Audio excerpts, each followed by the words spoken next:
Assalamualaikum warahmatullahi wabarakatuh. Di sini saya akan menjelaskan materi pembelajaran tentang Wali Songo dalam dakwah Islam di Indonesia. Sebelum membahas lebih lanjut, di sini saya akan menjelaskan apa itu Wali Songo. Wali Songo bagi masyarakat Muslim Indonesia memiliki makna khusus yang dihubungkan dengan keberadaan tokoh-tokoh keramat di Jawa yang berperan penting dalam usaha penyebaran dan perkembangan Islam pada abad ke-15 dan 16 Masehi. Menurut Solih Sin Salam, kata Wali Songo merupakan kata majemuk yang berasal dari kata wali dan songo, di mana kata wali berasal dari bahasa Arab, suatu bentuk singkatan dari waliullah, yang berarti orang yang mencintai dan dicintai Allah. Sedangkan kata songo sendiri berasal dari bahasa Jawa yang berarti sembilan. Jadi wali songo berarti wali yang sembilan, yakni 9 orang yang mencintai dan dicintai Allah.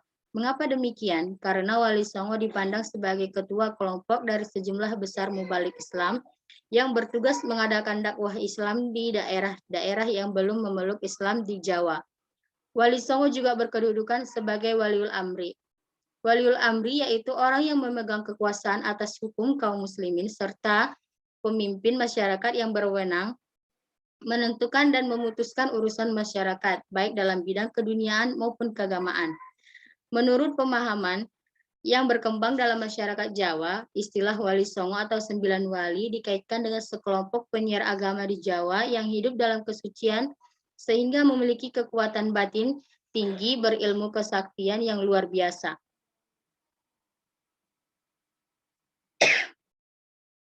Jadi,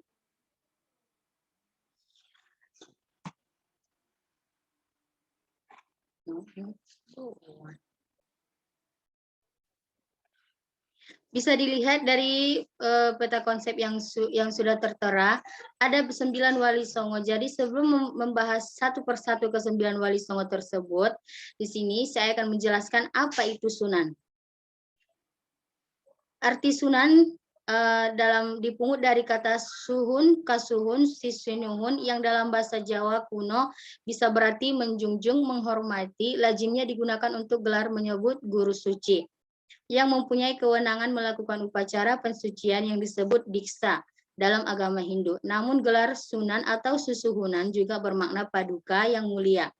Seperti kalimat dalam Kidung Sunda, Ana sang susuhunan aguilengan punik. Sebutan susunan atau suhunan untuk raja digunakan oleh raja-raja Mataram Islam sampai pada masa kerajaan Surakarta dewasa ini. Yang kedua, yang pertama di sini membahas tentang Sunan Gresik. Maulana Malik Ibrahim atau yang disebut dengan Sunan Gresik adalah keturunan ke-11 dari Husain bin Ali. Ia disebut juga Sunan Gresik, Sunan Maghribi atau terkadang Magdum Ibrahim Asy-Samarkandi. Ia diperkenalkan lahir di Samarkand di Asia Tengah pada paruh abad ke-14. Babat Tanah Jawi versi Manisma menyebutnya As-Samarkandi, mengikuti pengucapan lidah orang Jawa terhadap As-Samarkandi dalam cerita rakyat, ada yang memanggilnya kakek bantal. Malik Ibrahim umumnya dianggap sebagai wali pertama yang mendakwahkan Islam di Jawa. Ia mengajarkan cara-cara baru bercocok tanam dan banyak merangkul rakyat kebanyakan yaitu golongan masyarakat Jawa yang tersisihkan akhir kekuasaan Majapahit.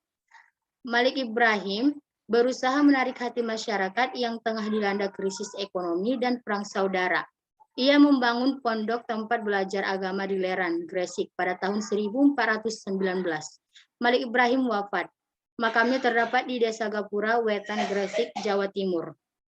Maulana Malik Ibrahim kadang juga disebut sebagai Syekh Maghribi. Sebagian rakyat malah menyebutnya kakek bantal. Ia bersaudara dengan Maulana Ishak, ulama terkenal di Samudra Pasai, sekaligus ayah dari Sunan Giri. Ibrahim dan Ishak adalah anak dari seorang ulama Persia bernama Maulana Jumadil Kubro yang menetap di Samarkand. Maulana Jumadil Kubro ini sebagai keturunan ke-10 dari Sayyidina Husain, cucu Nabi Muhammad SAW. Sunan Gresik atau Maulana Malik Ibrahim merupakan wali yang tertua dari Wali Songo. Dari beliau lahir anak cucu yang diantaranya termasuk dalam Wali Songo. Adapun Wali Songo ini tidak hidup bersamaan, akan tetapi Di antara mereka terjalin hubungan erat, yang ada yang memiliki hubungan darah, guru dan murid atau persahabatan. Yang kedua ialah usul usaha dakwah Sunan Gresik. Pertama-tama yang dilakukannya ialah mendekati masyarakat melalui pergaulan. Budi bahasa yang ramah tamah senantiasa diperlihatkannya di dalam pergaulan sehari-hari. Ia tidak menentang secara tajam agama dan kepercayaan hidup dari penduduk asli, melainkan hanya memperlihatkan keindahan dan kebaikan yang dibawa oleh agama Islam. Berkat keramah tamahannya, banyak masyarakat yang tertarik masuk ke dalam agama Islam. Awalnya, siapa saja yang datang ke tempat baru akan merasakan kesulitan untuk menyampaikan sesuatu yang diinginkan. Sebab beliau paham betul bahwa setiap negara memiliki aturan sendiri dengan negara lain. Bahkan setiap desa, aturan tersebut dengan negara lain dianggap sangatlah berpengaruh. Yang ketiga, ada Sunan Ampel. Yang pertama, asal-usul dan nasab. Sunan Ampel bernama asli Raden Rahmat, merupakan keturunan ke-22 dari Nabi Muhammad. Menurut riwayat, ia adalah putra Ibrahim Zainuddin Akbar dan seorang putri Campa yang bernama Dewi Condrowulan, putri Raja Campa terakhir dari dinasti Ming. Sunan Ampel dilahirkan di Aceh tahun 1401 Masehi. Beliau termasuk salah satu tokoh Wali Songo yang berperan besar dalam pengembangan Islam khusus di Pulau Jawa dan daerah lain di Nusantara. Sunan Ampel yang memiliki nama asli Raden Rahmat menikah dengan Putri Arya Teja, yaitu Bupati Tuban yang juga cucu Arya Lembusura, Raja Surabaya. Sunan Ampel wafat di Surabaya pada tahun 1481 dan dimakamkan di Ampel.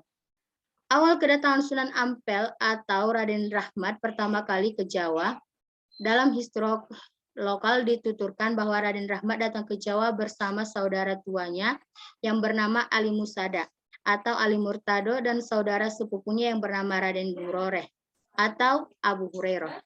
Menurut Lembaga Riset Islam Pesantren Luhur Sunan Giri Malang dalam Sejarah dan Dakwah Islamiyah Sunan Giri, Sunan Ampel bersama ayahnya datang ke Jawa dengan tujuan dakwah Islamiyah disertai saudaranya yang bernama Ali Murtado dan kawannya bernama Abu Hurairah, putra Raja Campa. Mereka mendarat di Tuban setelah tinggal di Tuban beberapa lama sampai ayahandanya wafat. Sunan Ampel berangkat ke Majapahit menemui bibinya yang dinikahi oleh Raja Majapahit yang masih beragama Buddha.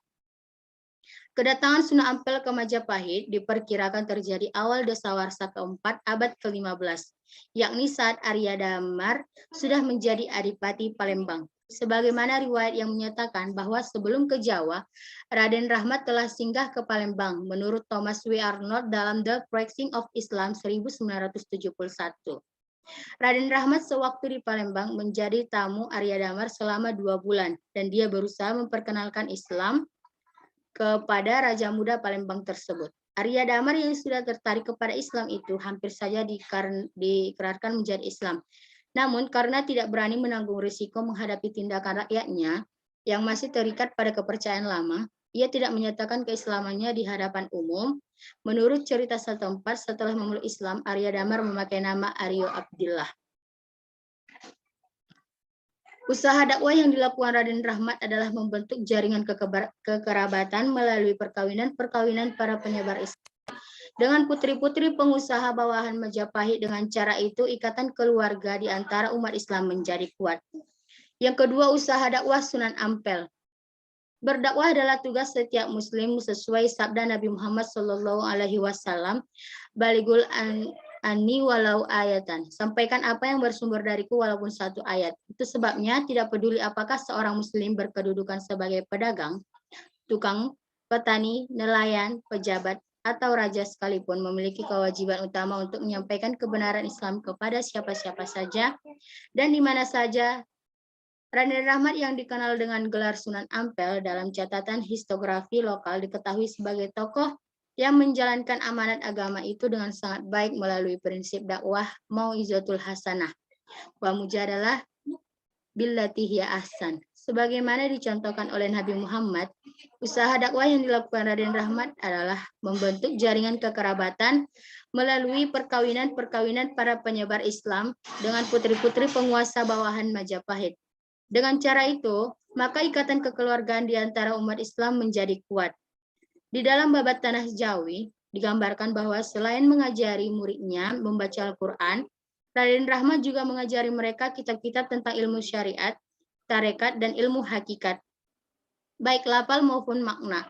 Berdasar sumber-sumber histografis bagaimana terpapar, dapat disimpulkan bahwa Raden Rahmat selain mengajarkan Islam syariat juga mengajarkan tarekat dan hakikat. Usaha dakwah Islam Sunan Ampel yang persuasif dengan pendekatan kekeluargaan dan penuh empati tidak praktis bisa diterima oleh masyarakat yang didakwahi. Dalam menjalankan ajaran Islam berupa sholat, Sunan Ampel juga mendapat tantangan karena salat dengan gerakan-gerakan ritualnya dianggap aneh. Di dalam babat Tanah Jawi digambarkan bagaimana orang-orang menertawakan Sunan Ampel karena melakukan ibadah salat yang dianggap aneh. Namun Sunan Ampel dikisahkan sangat sabar menghadapi semua celaan, bahkan saat dicela karena memilih-milih makanan. Demikianlah gelar susunan atau sunan yang diperuntukkan bagi Raden Rahmat atau Sunan Ampel dalam bentuk susunan Ampel memiliki dua makna yang saling menguatkan satu sama lain. Pertama, sebutan susunan atau sunan diberikan kepada Raden Rahmat karena kedudukannya sebagai raja atau bupati Surabaya yang berkediaman di Ampel, sehingga menjadi susunan atau Sunan Ampel. Kedua, sebutan susunan atau sunan diberikan kepada Raden Rahmat karena kedudukannya sebagai guru suci yang memiliki kewenangan melakukan diksa atau baiat kepada siswa-siswa rohaninya. Sunan Bonang. Yang pertama membahas asal-usul dan nasab Sunan Bonang. Sunan Bonang adalah putra keempat Sunan Ampel dari perkawinan dengan Nyai Ageng Manila Putri Arya Teja, Bupati Tuban. Menurut babat Risaki Majapahit dan babat Cirebon, kakak-kakak Sunan Bonang adalah Nyai Patimah bergelar Nyai Gedeng Panyuran, Nyai Wilis alias Nyai Pengulu, dan Nyai Taluki bergelar Nyai Gedeng Maloka. Adik Sunan Bonang adalah Raden Kosim yang kelak menjadi anggota Wali Songo dan dikenal dengan sebutan Sunan Derajat. Sunan Bonang lahir dengan nama kecil Mahdum Ibrahim. Menurut perhitungan BGO Searchers dalam Hitbox Pen Bonang 1916, Sunan Bonang diperkirakan lahir sekitar tahun 1465 Masehi dan tidak bisa lebih awal dari tahun itu. Selain memiliki 4 saudari seibu, Sunan Bonang juga memiliki beberapa orang saudari dari selain ibu, diantaranya adalah Dewi Murtosia yang diperistri Sunan Giri dan Dewi Murtosimah yang diperistri Raden Patah. Babat Cirebon masih menyebut bahwa dari istri ayahnya yang lain, Sunan Bonang memiliki saudara Syekh Mahmud, Syekh Saban alias Kirancah, Nyai Mandura, dan Nyai Piah. Oleh karena ibu kandungnya berasal dari Tuban, dan adik kandung ibunya Arya Walitak menjadi Adipati Tuban, Sunan Bonang sejak kecil memiliki hubungan khusus dengan keluarga Bupati Tuban, yang sampai wafat pun ia dimakamkan di Tuban. Kisah hubungan dekatnya dengan Sunan Kalijaga yang dalam legenda dikisahkan sebagai hubungan guru dan murid, hendaknya dilihat dalam konteks kekeluargaan. Arya Wilatika, Adipati Tuban, merupakan paman Sunan Bonang, adalah ayah dari Sunan Kalijaga. Yang kedua, pendidikan dan pengembangan keilmuan. Dalam hal keilmuan, Sunan Bonang belajar pengetahuan dan ilmu agama dari ayahandanya sendiri, yaitu Sunan Ampel.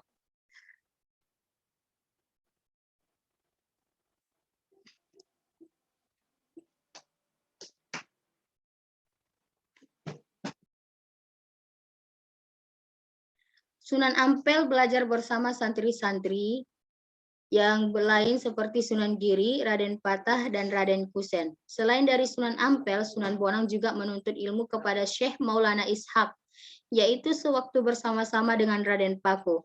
Sunan Giri ke Malaka dalam perjalanan haji ke Tanah Suci. Sunan Bonang dikenal sebagai seorang penyebar Islam yang menguasai ilmu fikih, usuluddin, tasawuf, seni, sastra, arsitektur, dan ilmu silat dengan kesaktian dan yang menakjubkan. Bahkan masyarakat mengenal Sunan Bonang sebagai seorang yang sangat pandai mencari sumber air di tempat-tempat yang sulit air. Babat Dah Kediri menggambarkan bagaimana Sunan Bonang dengan pengetahuan yang luar biasa mengubah aliran Sungai Brantas sehingga menjadikan daerah yang enggan menerima dakwah Islam di sepanjang aliran sungai menjadi kekurangan air. Bahkan sebagian yang lain mengalami banjir. Sepanjang perdebatan dengan tokoh Butolo Caya yang selalu mengecam tindakan dakwah Sunan Bonang, terlihat sekali bahwa tokoh Butolo Caya itu tidak kuasa menghadapi kesaktian yang dimiliki oleh Sunan Bonang. Yang ketiga, dakwah Sunan Bonang. Sunan Bonang dalam dakwah diketahui menjalankan pendekatan yang lebih mengarah kepada hal-hal bersifat seni dan budaya, sebagaimana hal serupa dilakukan Sunan Kalijaga, muridnya.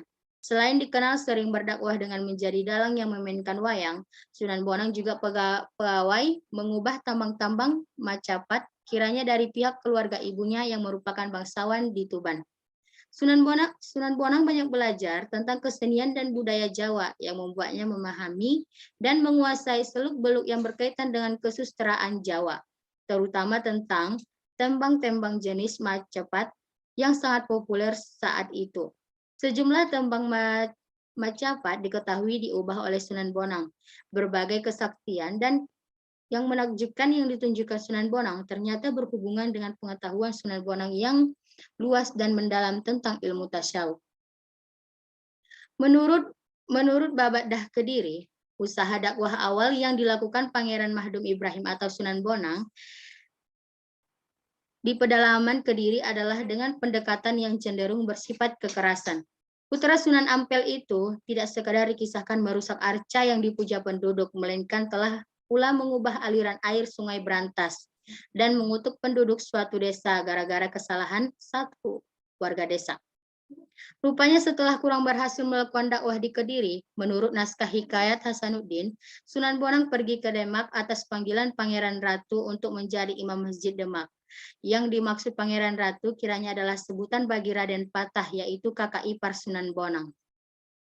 Sebutan Sunan Bonang diberikan kepada Pangeran Mahdum Ibrahim, putra Sunan Ampel ini kiranya berkaitan dengan kediamannya di desa Bonang di Demak. Sebagai imam yang tinggal di Bonang, masuk akal jika Pangeran Mahdum Ibrahim kemudian disebut dengan gelar hormat Sunan Bonang yang bermakna guru suci yang berkediaman di Bonang.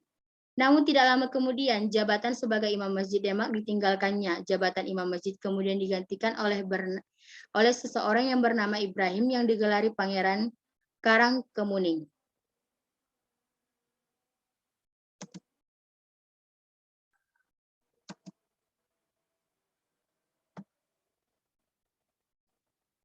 Yang ketiga ialah Sunan Giri.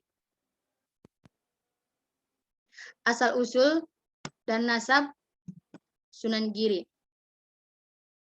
Nama asli beliau adalah Raden Paku dan dikenal juga dengan nama Raden Ainul Yakin. Sunan Giri putra Syekh Maulana Ishak adalah tokoh Wali Songo yang berkedudukan sebagai raja sekaligus guru suci.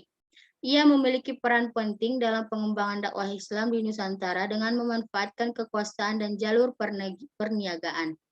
Berbeda dengan sumber babat Tanah Jawi yang menyebut nama ayah Sunan Giri dengan nama Maulana Ishak, serat Wali Sana menyebut Syahid Yakub yang diberi gelar Pangeran Raden Wali Lanang, nama ibu Sunan Giri, yang menurut babat Tanah Jawi adalah Dewi Sekardado.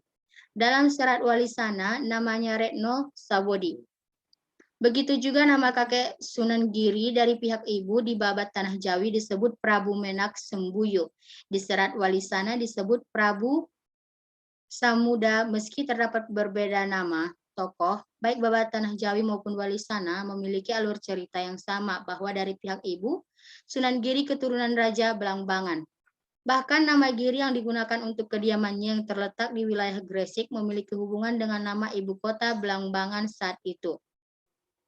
Yang kedua, pendidikan dan pengembangan keilmuan Sunan Giri. Sumber babat Tanah Jawi dan Wali Sana menunjukkan bahwa usaha dakwah yang dilakukan Maulana Ishak yang dikirim Sunan Ampel ke Belambangan mengalami kegagalan sebab Maulana Ishak alias Syekh Wali Lanang diusir oleh mertuanya yang marah ketika diminta memeluk Islam dan meninggalkan agamanya yang lama. Maulana Ishak pergi meninggalkan istrinya yang hamil tua, merana ditinggal suami. Retno Sabodi meninggal setelah melahirkan seorang anak laki-laki. Dikisahkan saat itu terjadi wabah besar melanda Belambangan. Raja Belambangan menduga wabah itu berhubungan dengan kelahiran bayi laki-laki putra Maulana Ishak.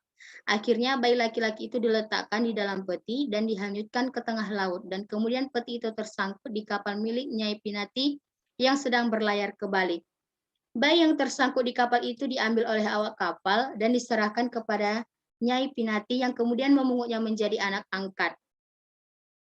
Karena ditemukan di laut, maka bayi itu dinamai Jaka Samudra. Setelah cukup umur, Jaka Samudra dikirim ke Ampel Denta untuk berguru kepada Sunan Ampel.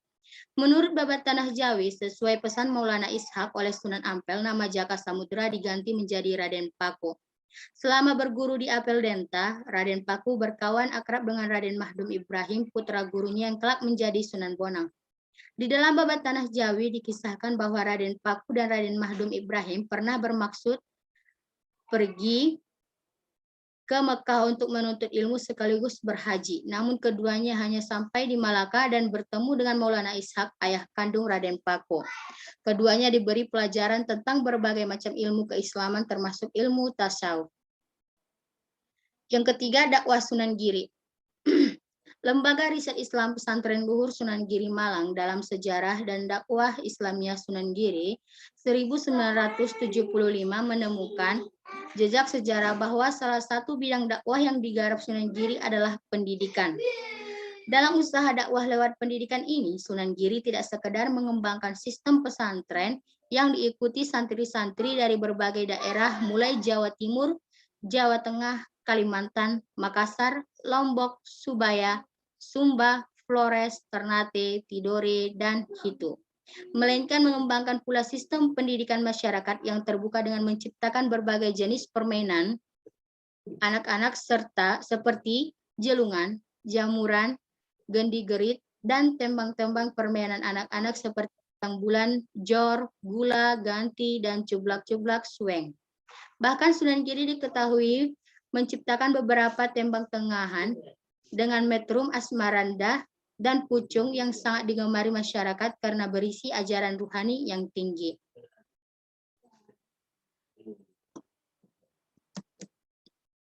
Yang selanjutnya ada Sunan Derajat, asal-usul dan nasab. Asal-usul dan nasab Sunan Derajat, yang Sunan Derajat lahir dengan nama Raden Kosim. Diperkirakan lahir pada tahun 1470 Masehi. Sunan Derajat adalah putra bungsu Sunan Ampel dengan Nyi Ageng Manila. Menurut Babat Rishaking Majapahit dan Babat Cirebon, Raden Kosim adalah adik Nyai Patimah gelar Gede Panyuran Nyai Wilis alias Nyai Pengulu. Nyai Taluki bergelar Nyai Gede Maloka, dan Raden Mahdum Ibrahim bergelar Sunan Bonang. Ini berarti garis nasab Sunan Derajat sama dengan Sunan Bonang, yakni berdarah Campak Samarkand, Jawa, karena Sunan Ampel ayahandanya adalah putra Ibrahim Asmarkandi. Babat Cirebon menyebut bahwa Ibrahim Asmarkandi, ayah Sunan Ampel, asalnya dari negeri Tulen. Babat Tanah Jawi menyebutkan bahwa Sunan Ampel sebelum menikah dengan Nyai Ageng Manila, menikah lebih dulu dengan Nyai Karimah Putri Kibang Kuning. Yang dari pernikahan itu lahir Dewi Murtosyah yang dinikahi oleh Sunan Giri, dan adik Dewi Murtosyah yang dinikahi Raden Patah. Yang kedua, pendidikan dan pengembangan. Sebagaimana Sunan Bonang, oleh karena ibunya berasal dari keluarga Bupati Tuban, Raden Kosim dididik dalam lingkungan keluarga ibunya yang Jawa. Sehingga pengetahuannya tentang ilmu, bahasa, seni, budaya, sastra, dan agama lebih dominan bercorak Jawa. Itu sebabnya seperti Sunan Bonang. Kakaknya, Sunan Derajat, juga dikenal sangat pandai mengubah berbagai jenis tembang Jawa. Sejumlah tembang mencapat langgam pengukur diketahui telah diubah oleh Sunan Derajat. Babat Sangkala menandai hilangnya Adipati Kediri dan putrinya itu seiring dengan kepulangnya sisa terakhir kekuatan lama oleh orang-orang Muslim. Yang ketiga, dakwah Sunan Derajat. Berbekal pengetahuan agama dari ayahandanya dan dari Sunan Gunung Jati, Raden Qasim kembali ke Apel Denta. Namun atas perintah ayahandanya, Sunan Ampel Raden Qasim berdakwah menyebarkan Islam di pesisir barat Gresik.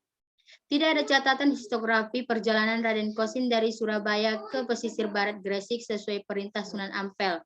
Namun cerita tutur setempat menggambarkan bahwa dalam perjalanan di laut itu, perahu yang ditumpangi Raden Qasim dihantam gelombang dan pecah di tengah laut. Dalam peristiwa pecahnya perahu tersebut, Raden Qasim dituturkan ditolong oleh ikan cucut dan ikan talang sampai mendarat di sebuah tempat yang disebut Jelak, yaitu gundukan tanah yang tinggi dibanding sekitar yang masuk ke dalam desa Banjarwati. Kedatangan Raden Qasim disambut baik oleh sesepuh kampung yang dikenal dengan sebutan Kiai Mayang Madu dan Mbah Banjar. Raden Qasim dikisahkan tinggal di Jelang dan menikah dengan Nyai Kemuning, putri Kemayang Madu. Sunan Derajat dikenal sebagai penyebar agama Islam yang berjiwa sosial tinggi dan sangat memperhatikan nasib kaum fakir miskin, serta lebih mengutamakan pencapaian kesejahteraan sosial masyarakat. Setelah memberi perhatian penuh, baru Sunan Derajat memberikan pemahaman tentang ajaran Islam. Ajarannya lebih menekankan pada empati dan etos kerja keras berupa kedermawaan, pengentasan kemiskinan, usaha menciptakan kemakmuran, solidaritas sosial, dan gotong royong. Secara umum, ajaran Sunan Derajat dalam menyebarkan dakwah Islam dikenal masyarakat sebagai Pepali Pitu atau 7 dasar ajaran yang mencakup 7 falsafah yang dijadikan pijakan dalam kehidupan. Kita selalu membuat senang hati orang lain. Dalam suasana gembira hendaknya tetap ingat Tuhan dan selalu waspada. Yang ketiga, dalam mencapai cita-cita luhur jangan menghiraukan halangan dan rintangan. 4. Senantiasa berjuang menekan gejolak nafsu-nafsu indrawi. 5. Dalam diam akan dicapai keheningan dan di dalam hening akan mencapai jalan kebebasan mulia. 7. Mencapai kemuliaan lahir dan batin dicapai dengan menjalani salat 5 waktu. Dengan ajaran yang sederhana dan bisa dijalani masyarakat, maka semakin lama pengikut Sunan Derajat semakin banyak. Salah satu faktor yang menyebabkan Sunan Derajat dekat dengan masyarakat, bukan saja karena ajaran-ajarannya yang sederhana dan berorientasi kepada kesejahteraan semua orang, melainkan kemampuan Sunan Derajat dalam berkomunikasi lewat kesenian juga telah menjadi daya dorong bagi dekatnya usaha dakwah dengan masyarakat. Sunan Derajat diketahui mengubah sejumlah tembang tengahan mencapai pangku yang digunakan menyampaikan ajaran falsafah kehidupan kepada masyarakat. Sunan Derajat juga dikisahkan menyukai pertunjukan wayang dan sesekali memainkan wayang sebagai dalang. Sebagaimana Sunan Bonang kakaknya, sebagai cerita tutur yang berkembang di tengah masyarakat, dikisahkan bahwa setelah tinggal lama di Derajat, Sunan Derajat memindahkan tempat tinggalnya ke arah selatan yang tanahnya lebih tinggi, yang dikenal sebagai Dalem Duwur. Di dalam Duwur inilah Sunan Derajat tinggal di usia tua sampai wafatnya. Selanjutnya yaitu Sunan Kalijaga. Asal-usul Sunan Kalijaga. Sunan Kalijaga atau Raden Syahid yang kelak dikenal dengan sebutan Sunan Kalijaga adalah putra Tumenggung Wilatikta, Bupati Tuban. Selain Raden Syahid, Sunan Kalijaga dikenal dengan sejumlah nama lain yaitu Syekh Melaya, Lokajaya, Raden Abdurrahman, Pangeran Tuban, dan Kidalang Sidat Brangti. Nama-nama tersebut memiliki kaitan erat dengan sejarah perjalanan hidup tokoh wali Songo, dari sejak berjamaah Syahid, Lokajaya, hingga Sunan Kalijaga. Menurut Babat Tuban, kakek Sunan Kalijaga yang bernama Arya Teja, nama aslinya adalah Abdurrahman, orang keturunan Arab, karena berhasil mengislamkan Adipati Tuban yang bernama Arya Dikara. Abdurrahman mengawini putri Arya Dikara ketika menggantikan kedudukan mertuanya sebagai Bupati Tuban. Abdurrahman menggunakan nama Arya Teja dari perkawinan dengan putri Arya Dikara ini. Arya Teja memiliki putra bernama Arya Wilaktita. Sebelum menikah dengan putri Arya Dikara, Arya Teja telah menikah dengan putri Raja Surabaya yang bernama Arya Lembusura. Dari pernikahan itu, Arya Teja memiliki seorang putri yang dikenal dengan nama Nyai Ageng Manila yang kelak diperistri Sunan Ampel. Yang kedua, pendidikan dan pengembangan keilmuan. Kisah awal tokoh yang kelak dikenal dengan sebutan Sunan Kalijaga ini dimulai dengan kisah mengenai masa mudanya yang diliputi kenakalan. Dengan kegiatan-kegiatan tercela, suka berjudi, minum minuman keras, mencuri, sampai diusir oleh orang tuanya yang malu dengan kelakuan putranya. Namun dengan diusir, dia tidak menjadi baik, malah semakin nakal dengan menjadi perampok yang membuat kerusuhan di hutan Jatisari dan membuat semua orang ketakutan. Dengan kenakalan yang tidak lazim yang berlanjut menjadi perampok yang tidak segan membunuh orang, Raden Syahid dikenal dengan sebutan Lokajaya. Namun atas dakwah Sunan Bonang yang saat dirampok mampu menunjukkan kesaktian, mengubah buah aren menjadi emas, Raden Syahid bertobat dan berusaha keras menjadi manusia agung yang mulia, yang bahkan akhirnya menjadi salah satu anggota Wali Songo. Gelar Lokajaya sendiri bermakna penguasa wilayah karena kata loka atau tempat, wilayah, daerah, dan jaya, menang dan menguasai. Dari satu sisi, nama Lokajaya dapat ditafsirkan memiliki kaitan dengan simbol-simbol tantrisme. Selain nama Lokajaya dan Raden Syahid, Sunan Kalijaga pada awalnya juga disebut dengan nama Syekh Melaya. Serat Walisana menjelaskan bahwa nama Syekh Melaya yang digunakan Sunan Kalijaga berkaitan dengan fakta bahwa ia adalah putra Tumenggung Melaya Kusuma di Jepara. Tumenggung Melaya Kusuma mulanya orang asing dari negeri atas angin yang datang ke Jawa dan diangkat menjadi Bupati Tuban oleh Sri Prabu Brawijaya, sehingga menggunakan nama Wilatikta. Serat Kandaning Ringgit Purwa menggambarkan bahwa satu ketika Sunan Kalijaga meminta izin ingin menunaikan ibadah haji ke Mekah, karena Sunan Bonang meminta agar ia seyogyanya menjalani ibadah zohir, sesuai dalil Al-Quran dan hadis. Namun sewaktu sampai di Pulau Pinang, Sunan Kalijaga bertemu dengan Maulana Maghribi yang memintanya untuk kembali ke Jawa dengan alasan lebih baik membuat masjid-masjid untuk pengembangan dakwah Islam. Sementara itu, sebagaimana Sunan Bonang yang didikannya di dalam lingkungan keluarga ibunya yang berasal dari keluarga Bupati Tuban, Sunan Kalijaga pun mempelajari kesenian dan budaya Jawa yang membuatnya memahami dan menguasai kesusastraan Jawa, beserta pengetahuan falak serta pranamatangsa dari keluarganya dan terutama dari Sunan Bonang. Ketiga, gerakan dakwah Sunan Kalijaga. Babat Demak menuturkan bahwa Raden Syahid, putra Adipati Wilatikta, mengawali dakwah di Cirebon, tepatnya di desa Kalijaga, untuk mengislamkan penduduk Indramayu dan Pamanukan. Setelah lama berdakwah, Raden Syahid kemudian melakukan laku ruhani dengan melakukan uzlah di Pulau Upih. Setelah melakukan uzlah dalam 3 bulan lebih 10 hari, laku ruhani Raden Syahid diterima Tuhan. Ia diangkat menjadi wali dengan gelar Sunan Kalijaga, sehingga banyak orang menjadi pengikutnya dan mengabdi kepada Tuhan. Babat Cirebon menuturkan bahwa Sunan Kalijaga tinggal selama beberapa tahun di desa Kalijaga dengan mula-mula menyamar sebagai pembersih masjid Sang Cipta Rasa. Di masjid itulah Sunan Kalijaga bertemu dengan Sunan Gunung Jati yang kemudian menikahkannya dengan adiknya yang bernama Siti Jainab. Dari pernikahan tersebut, Sunan Kalijaga memiliki satu putra bernama Watiswara yang dikenal dengan nama Sunan Panggung, seorang putri kembarannya bernama Watiswari, dan seorang putri bernama Ratu Campaka. Dalam menjalankan dakwah Islam, Sunan Kalijaga dikenal suka menyamar dan bertindak menampilkan kelemahan diri untuk menyembunyikan kelebihan yang dimilikinya. Seperti wali-wali lain, dalam dakwah Sunan Kalijaga sering mengenalkan Islam kepada penduduk lewat pertunjukan wayang yang sangat digemari oleh masyarakat yang masih menganut kepercayaan agama lama. Dengan kemampuan yang menakjubkan sebagai dalang yang ahli memainkan wayang, Sunan Kalijaga selama berdakwah di Jawa bagian barat dikenal penduduk sebagai dalang yang menggunakan berbagai nama samaran. Di daerah Pajajaran, Sunan Kalijaga dikenal penduduk dengan nama Ki Dalang Sidak Brangti. Di daerah Tegal, Sunan Kalijaga dikenal sebagai dalang Barongan dengan nama Ki Dalang Bengkok. Di daerah Purbalingga, Sunan Kalijaga dikenal sebagai dalang topeng dengan nama Ki Dalang Kumendung. Sedangkan di Majapahit dikenal sebagai dalang dengan nama Ki Unehan.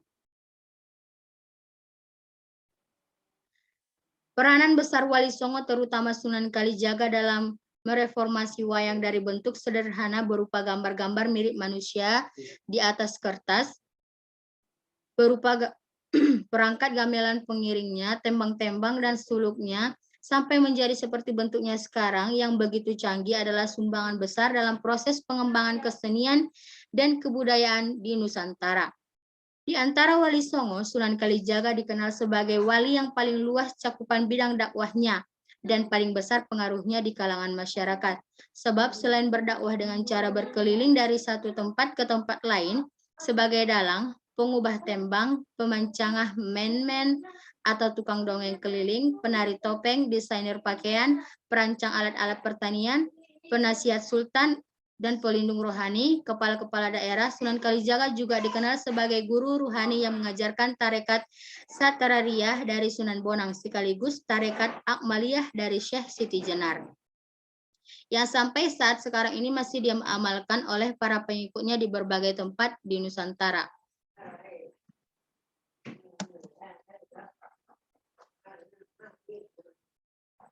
Dapat disimpulkan bahwa gerakan dakwah Islam yang dilakukan Sunan Kalijaga tidak sekedar menggarap bidang pendidikan anak-anak melalui tembang-tembang dan permainan-permainan untuk anak-anak, melainkan menganggap pula pendidikan bagi orang dewasa melalui tembang-tembang Majapatan berisi doa-doa, cerita-cerita wayang yang disesuaikan dengan ajaran Islam.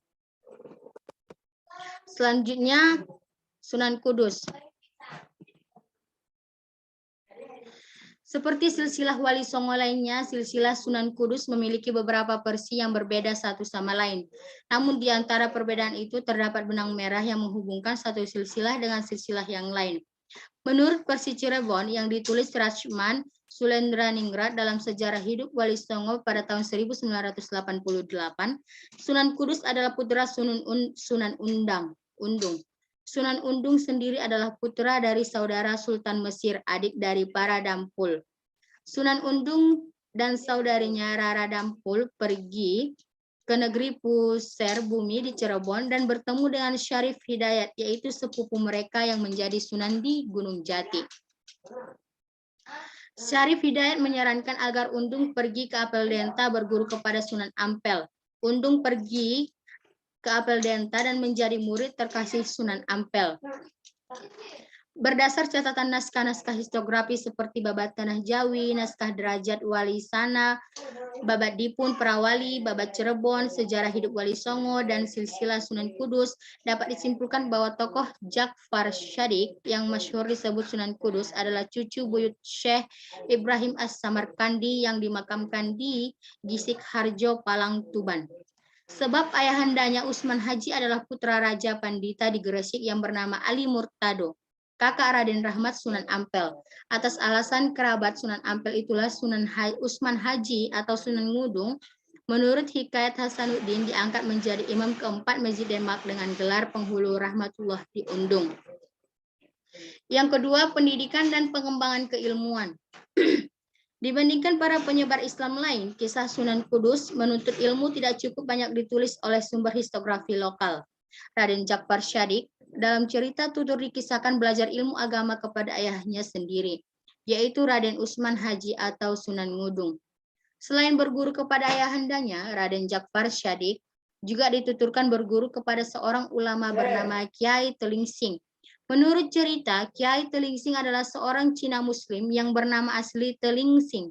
Kedatangannya ke Pulau Jawa dikaitkan dengan kunjungan Laksamana Cheng Hong, sebagaimana disebutkan dalam sejarah kedatangan Laksamana Cheng Hong ke Pulau Jawa. Selain untuk mengadakan tali persahabatan, juga menyebarkan agama Islam melalui anak buahnya yang ditinggalkan di sejumlah daerah. Menurut cerita, Delingsing tinggal di sebuah daerah subur yang terhampar di antara Sungai Tanggulangin dengan Sungai Juwana sebelah timur. Cerita tutur mengisahkan pada suatu hari, karena Kiai Telingsing sudah lanjut usia, ia ingin mencari penggantinya. Lalu Kiai Telingsing dikisahkan berdiri di depan rumahnya sambil menengok ke kanan dan ke kiri, seperti mencari seseorang. Saat itu dikisahkan muncullah Raden Jakfar Syadik dari arah selatan setelah berbincang sebentar.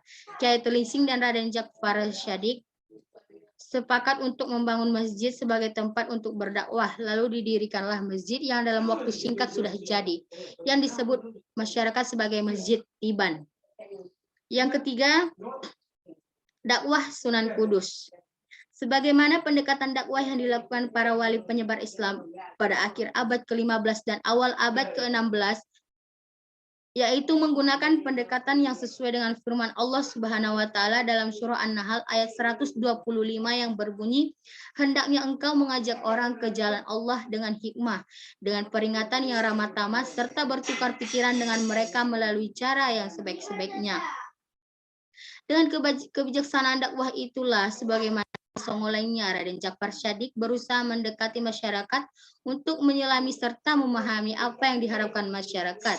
Dan dalam hal dakwah langsung ke tengah masyarakat itu, Raden Jakfar Syadik banyak memanfaatkan jalur seni dan budaya beserta teknologi terapan yang bersifat tepat guna yang dibutuhkan masyarakat.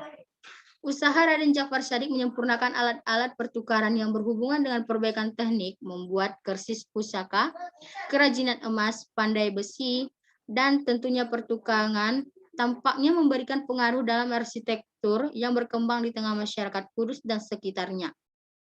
Dapat dilihat sebagaimana bangunan rumah Kudus yang sampai sekarang dianggap sebagai bangunan khas Kudus, tampaknya arsitekturnya berkembang pada masa Sunan Kudus karena relief-relief yang terdapat pada candi-candi di Jawa Tengah tidak satupun yang menunjukkan arsitektur sama dengan bangunan rumah Kudus. Sebagai salah seorang tokoh Wali Songo, Raden Jakfar Syadik atau Sunan Kudus selalu dikaitkan dengan 3 peristiwa besar. Pertama, bertempur melawan sisa kekuatan Majapahit di Kediri dalam rangka meneruskan tugas ayahandanya yang gagal dalam pertempuran menaklukkan sisa-sisa kekuatan Majapahit di Wirasahda. Yang kedua, menumpas gerakan Ki Ageng Pangging beserta gurunya Syekh Siti Jenar yang dianggap makar oleh Sultan Demak. Ketiga, keterlibatan Sunan Kudus dalam mengatur suksesi tahta Demak pasca wafatnya Sultan Trenggana.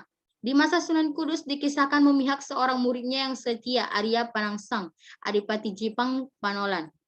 Gelar Sunan Kudus sendiri tampaknya disandang Raden Jakfar Syadik setelah ia tinggal menetap di Kudus. Kiranya setelah tinggal di Kudus dan mendirikan Masjid Agung Kudus, gerakan dakwah yang dilakukan Raden Jakfar Syadik semakin intensif di tengah masyarakat karena tidak lagi disebutkan dengan urusan pemerintah. Bahkan munculnya berbagai cerita legenda yang dihubungkan dengan kekeramatan Sunan Kudus. Berlangsung waktu putra Sunan Ngudung itu tinggal di Kudus pada usia lanjut sampai akhir hayatnya. Selanjutnya Sunan Muria. Asal-usul dan nasab. Nama pribadi Sunan Muria ada yang mengatakan Raden Prawoto, ada pula yang mengatakan Raden Umar Said. Beliau disebut dengan gelar Sunan Muria karena berhubungan dengan nama gunung tempat beliau dimakamkan, Gunung Muria. Oleh karena Sunan Muria tergolong anggota Wali Songo dari generasi yang lebih muda dibanding Sunan Kalijaga dan Sunan Kudus, kisah hidupnya kurang cukup ditulis lengkap oleh para penulis historiografi Jawa. Kisah hidup Sunan Muria termasuk silsilah dan nasab beliau tidak cukup dicatat dalam historiografi, kecuali dalam cerita tutur dengan sejumlah perbedaannya termasuk menyangkut silsilah dari mana sejatinya Sunan Muria berasal. Berbeda dengan para wali penyebar Islam dari generasi yang lebih tua, yang kisah hidupnya cukup banyak ditulis dalam historiografi Jawa Tengah, Jawa Timur, Cirebon, dan Banten, kisah hidup dan asal-asal usul, serta nasab Sunan Muria lebih banyak didasarkan pada cerita-cerita legenda yang berkembang secara lisan di tengah masyarakat sekitar Gunung Muria. Sebagaimana silsilah Wali Songo lainnya yang berbeda satu sama lain, silsilah Sunan Muria juga memiliki perbedaan mendasar. Menurut versi pertama, sebagaimana ditulis Solihin dalam sekitar Wali Sanga 1974, dalam cerita sekitar Wali Songo, Sunan Muria disebutkan sebagai putra sulung Sunan Kalijaga dari pernikahannya dengan Dewi Sarah Putri Maulana Ishak. Jika versi ini benar, maka Dewi Sara tentu bukanlah saudara kandung Raden Paku atau Sunan Giri, apalagi kakaknya. Sebab ada perbedaan usia yang cukup jauh antara Raden Paku dengan Sunan Kalijaga. Mengingat tokoh-tokoh penyebar Islam dewasa itu lazim memiliki istri lebih dari satu. Sangat mungkin Dewi Sarah ini putra Maulana Ishak dengan istri lain sewaktu ia tinggal di Malaka kemudian Pasai. Menurut versi pertama ini, Sunan Muria lahir dengan nama Raden Umar Said. Ia memiliki dua orang adik perempuan, yaitu Dewi Rukayah dan Dewi Sofiyah. Sewaktu dewasa, Raden Umar Said menikah dengan Dewi Sujinah, adik kandung Ja'far Shadiq atau Sunan Kudus, putra Raden Usman Haji atau Sunan Ngudung. Mengaitkan Sunan Muria dengan Sunan Kalijaga sebagai ayah beranak dalam konteks kebenaran silsilah Sunan Muria tampaknya lebih didukung oleh data historis dibanding menempatkan Sunan Muria sebagai putra Sunan Ngudung. Di dalam silsilah keturunan Sunan Muria, misal, diketahui bahwa salah seorang putranya yang bernama Pangeran Santri dikenal dengan gelar Sunan Adilangu, dan Adilangu adalah kediaman Sunan Kalijaga. Selain itu, menurut sumber silsilah yang diperoleh dari pihak Sunan Muria maupun dari pihak Sunan Kalijaga diperoleh urutan-urutan dari nama-nama keturunan Sunan Muria yang sama seperti Penembahan Pengulu Jogodipo. Penembahan Reksokusomo, Pangeran atau Pangeran Ageng, Pangeran Joko Kusumo alias Harto Kusumo yang berputra 3 orang, sementara dalam silsilah Sunan Ngudung tidak ditemukan urutan-urutan nama keturunan Sunan Muria yang sama sebagaimana silsilah dari Sunan Kalijaga. Yang kedua, pendidikan dan pengembangan keilmuan. Dibanding Sunan Kudus dalam kisah menuntut dan mengembangkan keilmuan, Raden Umar Said atau Sunan Muria, kisah-kisahnya lebih tidak didukung sumber tertulis. Jejak Raden Umar Said menuntut ilmu pengetahuan lebih didasarkan kepada cerita-cerita lisan bersifat legendaris. Namun, dari cerita-cerita legenda tersebut terdapat kemiripan antara kisah Sunan Muria dengan Sunan Kalijaga. Dalam mendalami keilmuan, misalnya kisah Sunan Kalijaga dituturkan telah bersemedi di pinggir sungai selama bertahun-tahun sampai tubuhnya ditumbuhi semak belukar. Demikianlah Sunan Muria dikisahkan telah melakukan apa ngeli atau bersemedi dengan menghanyutkan diri di sungai. Kisah Tapangli yang dilakukan Sunan Muria mengingatkan kepada kisah Peawayang, lakon Dewa Ruci yang paling sering dipergelarkan oleh Sunan Kalijaga.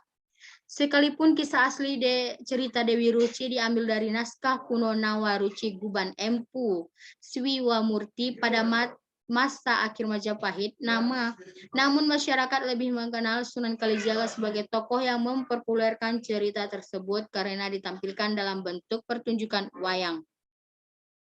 Dalam konteks keilmuan, dapat ditafsirkan bahwa Sunan Muria mempelajari ilmu pengetahuan agama maupun cara-cara dakwah dari ayahandanya sendiri, yaitu Sunan Kalijaga.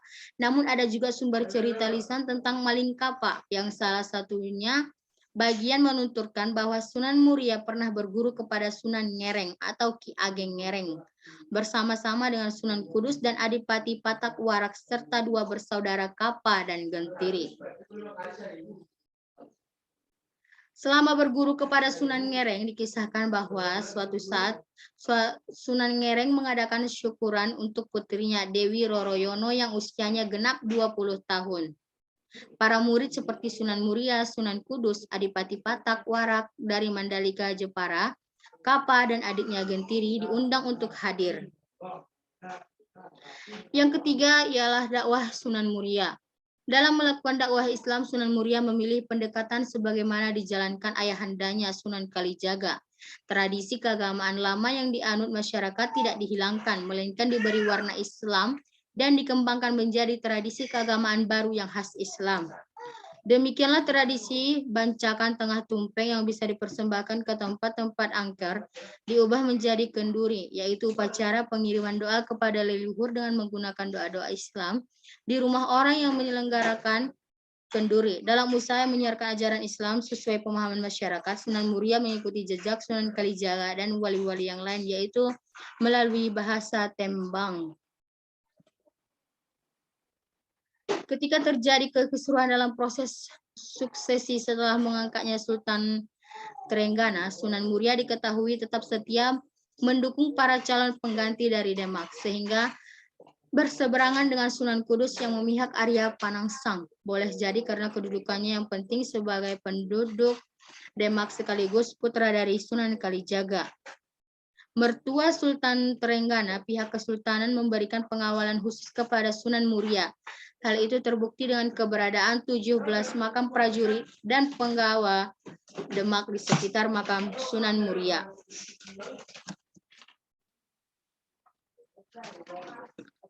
Pengembangan dakwah Islam di daerah Jepara, Tayu, Juwana, dan Kudus sangat besar. Maka makamnya sampai sekarang diziarahi oleh umat Islam sekitar maupun umat Islam dari daerah lain di Indonesia. Selanjutnya Sunan Gunung Jati. Asal-usul dan nasab. Menurut naskah Mertasinga yang dialih aksarakan dan dialih bahasakan oleh Aman N. Wahyu yang diberi judul Sejarah Wali, Syarif Hidayat yang kelak termasyhur dengan sebutan Sunan Gunung Jati adalah putra Sunan Hud yang berkuasa di negara Bani Israel hasil pernikahan dengan Nyi Rara Santang. Sultan Hud adalah putra Raja Odara, Raja Mesir, Raja putra Jumadil Kabir, Raja besar di negeri Kuswa. Jumadil Kabir putra Zainal Kabir, Zainal Kabir Zainal Abidin, Zainal Abidin putra Husain yaitu putra Ali bin Abi Thalib dengan Siti Fatimah binti Nabi Muhammad Shallallahu Alaihi Wasallam. Yang kedua, pendidikan dan pengembangan keilmuan. Kisah Syarif Hidayat menuntut ilmu diwarnai cerita-cerita absurd yang perlu penafsiran untuk mengetahui kebenaran historisnya. Di dalam sejarah wali, Syarif Hidayat dikisahkan berguru kepada Syekh Nazmuruni Kubro di Mekah, mengambil tarekat Naksabandiyah, tarekat Istiqoi, dan tarekat Satariyah sampai mencapai makrifat sehingga Syarif Hidayat dianugerahi nama Mazkurullah. Demikianlah kisah Syarif Hidayat berguru kepada Syekh Nazmuruni Kubro yang disampaikan pada pupuh 6 bait 23 sampai 26 dalam langgam Kasmaran Asmaradana. Setelah dirasa cukup menimba ilmu, Syarif Hidayat diperintah oleh gurunya Syekh Nazmurini Kubro untuk mencari guru yang lain, yaitu kepada guru tarekat Syaziliyah, kepada Maulana bernama Syekh Muhammad Athoillah yang berbangsa Iskandiyah yang dipuja-puja oleh kaum beriman. Setelah dinyatakan lulus berguru tarekat Syaziliyah, Syarif Hidayat yang dianugerahi nama baru Arematullah diperintah gurunya untuk berguru lagi kepada Syekh Datuk Siddiq di negeri Pasai, yaitu guru ruhani yang tidak lain adalah ayahandanya Sunan Giri. Kehadiran Syarif Hidayat ke Pasai disambut gembira Syekh Datuk Muhammad Syadiq. Lalu ia diajari tarekat Anfusiyah dan namanya diganti menjadi Abdul Jalil.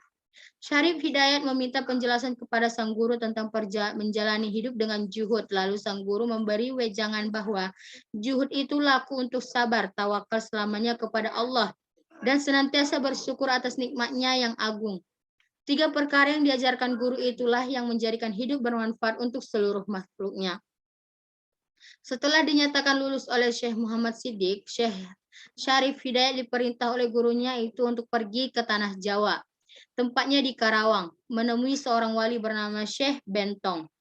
Ketika Syarif Hidayat minta diwejangi sebagai murid, justru Syekh Bentong yang ingin menjadi murid Syarif Hidayat. Lalu Syarif Hidayat ditunjuki guru ruhani yang masyhur, disebut Syekh Haji Jubah. Tetapi Syekh Haji Jubah juga menolak memberi wejangan Syarif Hidayat.